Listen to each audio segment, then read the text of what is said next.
How can one journey by a single man reshape the world? This is the story of Christopher Columbus, a tale of ambition, courage, and consequences that still echo today. Columbus's voyage in 1492 bridged two worlds, forever altering cultures, economies, and the very map of humanity.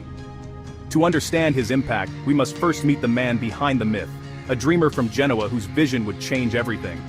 Our journey begins in 15th century Genoa, where a young boy gazed at the horizon and imagined a world beyond anyone's wildest dreams. In the bustling port city of Genoa, in the year 1451, a boy named Cristoforo Colombo was born into a world defined by the rhythm of trade and the hum of industry. His father, a humble wool weaver, worked long hours in a crowded workshop, spinning and dyeing fabric for the markets of Italy.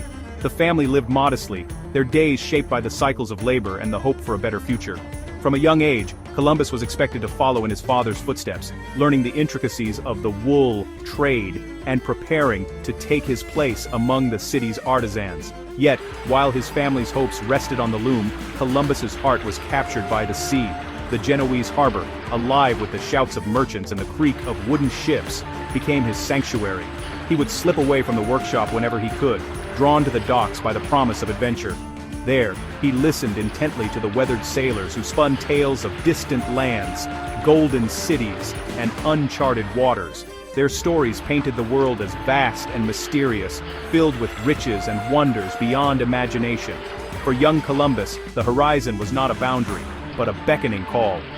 Eager to escape the confines of his family's trade, Columbus began to immerse himself in the life of the harbor.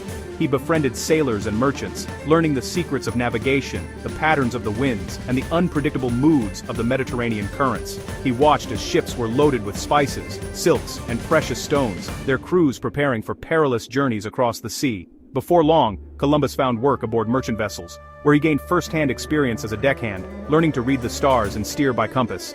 Each voyage expanded his knowledge and deepened his longing for discovery.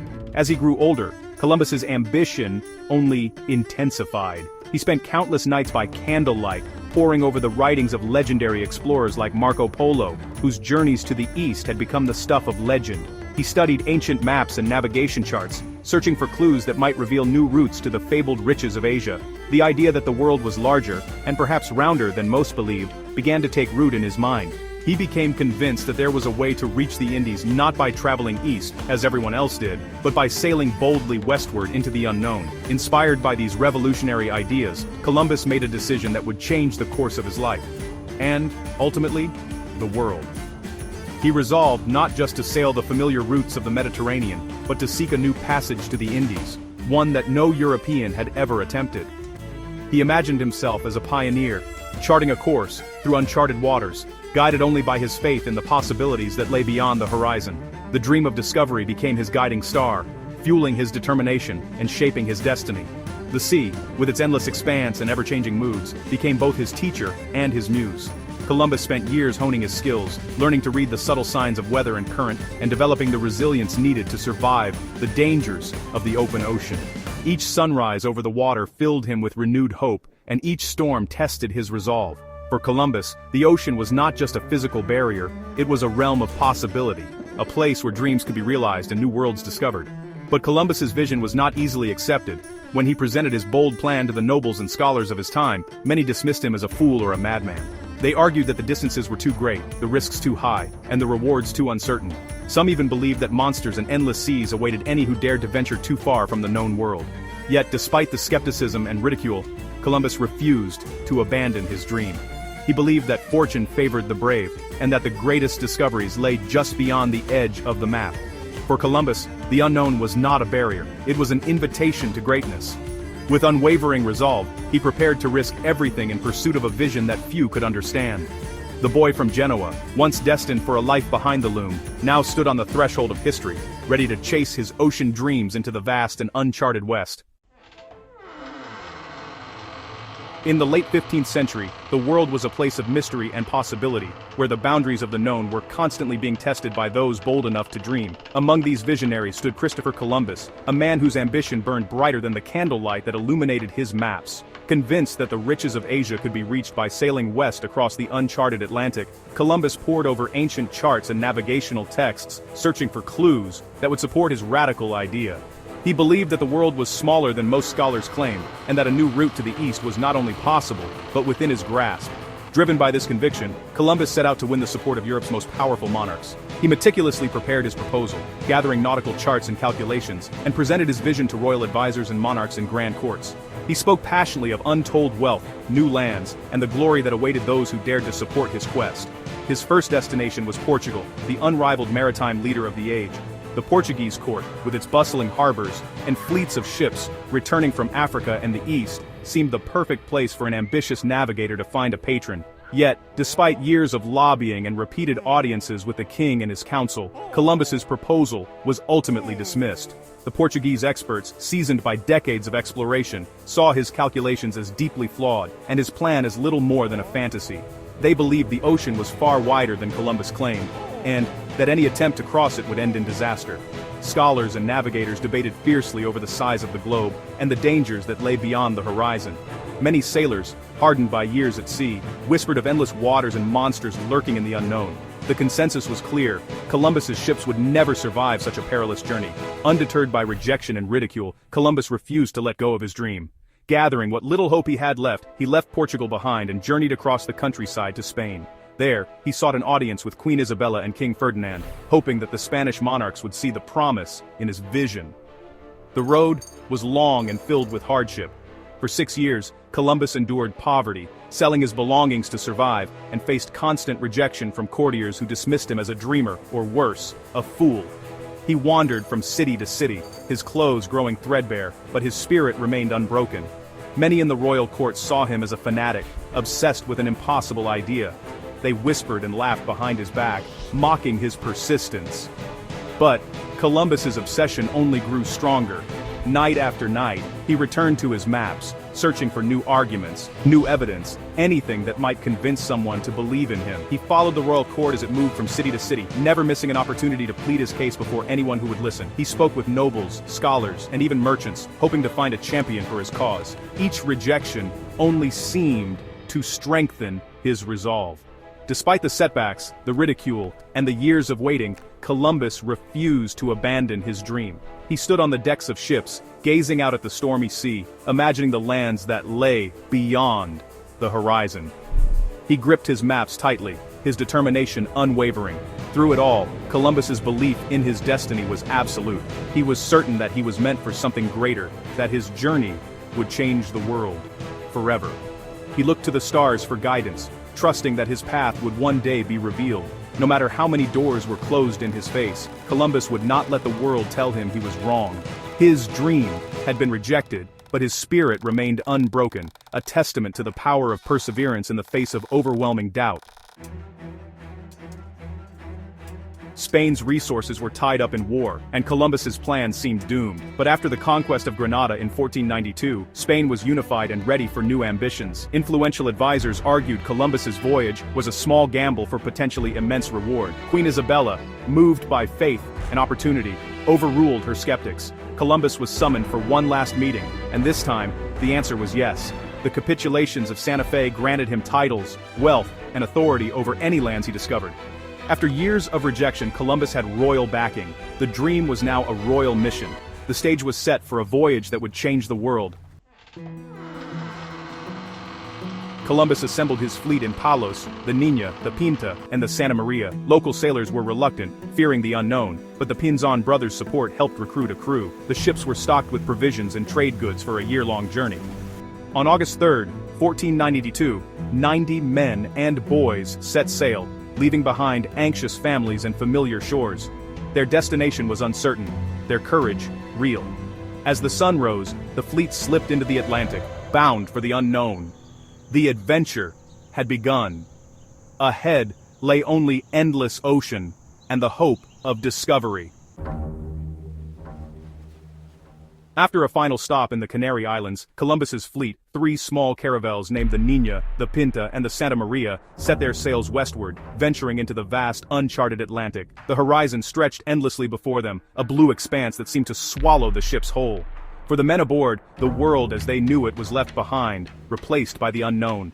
The promise of glory and riches shimmered in their minds, but so too did the shadow of fear. At first, spirits soared. The wind was steady, the weather fair, and the adventure intoxicating. But as days turned into weeks, and the familiar sight of land faded from memory, unease crept in. The ocean seemed infinite, and the men began to wonder if they had sailed off the edge of the world. Each sunrise brought only more water, and each sunset deepened their doubts. Whispers of uncertainty passed between the crew, growing louder with every passing day.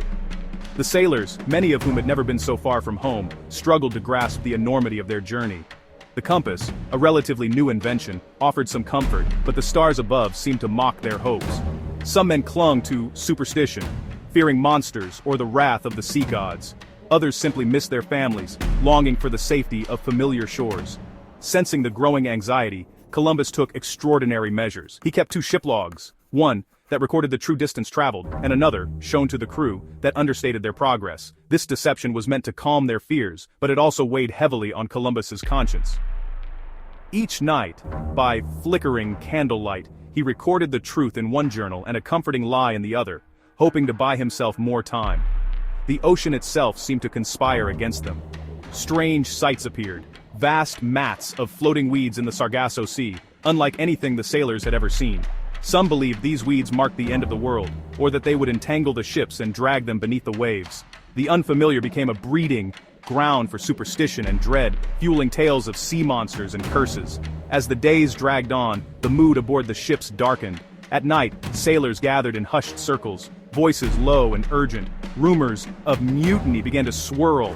Some men argued that Columbus was leading them to their doom, that he was blinded by ambition or madness. Others feared they would never see Spain again. The tension was palpable, a storm brewing beneath the surface. Columbus, sensing the danger, walked a delicate line.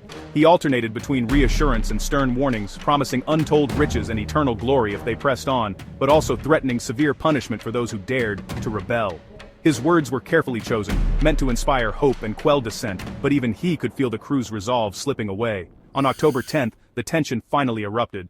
The crew confronted Columbus, their patience exhausted. They demanded that if land was not sighted within 3 days, the fleet must turn back for Spain. The ultimatum hung in the salty air, a final plea from desperate men. Alone under the stars at night, Columbus wrestled with doubt. He knew that everything, his reputation, his dreams, and the fate of his men, rested on what the next 72 hours would bring. The weight of history pressed down on him, and he could only hope that fortune would favor the bold. The fate of the voyage, and the destinies of two worlds, hung in the balance. Every creak of the ship, every gust of wind, seemed to echo the uncertainty of their future. The men waited, hearts pounding, for a sign that their ordeal would soon end. As dawn broke on the horizon, the final test had arrived. The crew stood at the rails, eyes straining for any glimpse of land, hope and fear mingling in the morning light.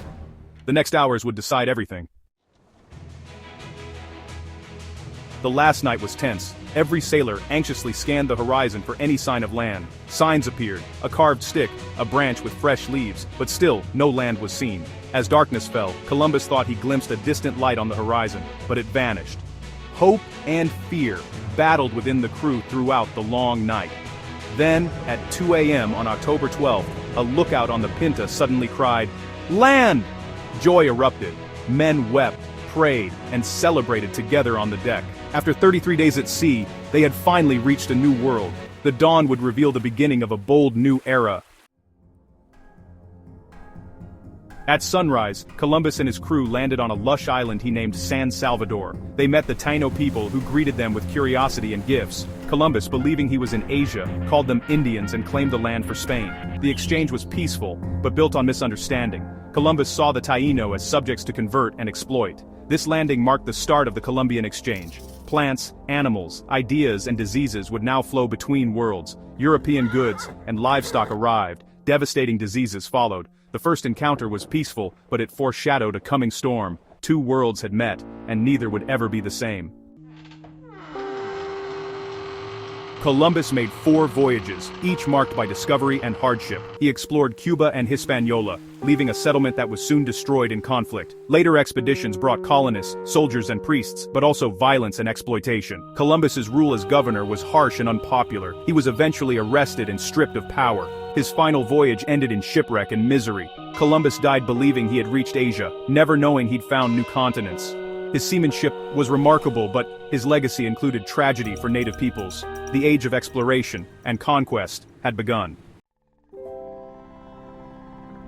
Columbus died in 1506, broken and largely forgotten, still convinced he'd found a new route to Asia. Others, like Amerigo Vespucci, revealed the true scale of his discovery: 2 new continents. For centuries, Columbus was celebrated as a hero, his flaws and failures overlooked.